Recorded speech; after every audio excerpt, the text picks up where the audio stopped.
Three important things that you need to know in blockchain and cryptocurrency. The first one is mining. Let's imagine if you're transferring one Bitcoin to your friend, then this whole transaction needs to be validated even before the transaction information gets added to the blockchain. This whole process of validation is called mining. Now, what is there for the miners?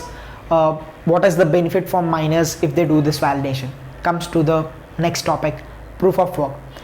In this proof of work system, all the miners will be given a complex problem. Whoever solves this problem first and gets the block added first, they will be rewarded in the form of gas fees, which requires high-end computerized power.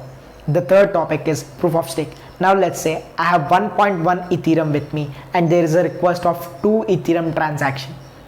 Then the network of Ethereum might select me randomly in order to validate this transaction. This doesn't require any computerized power, high-end computerized power.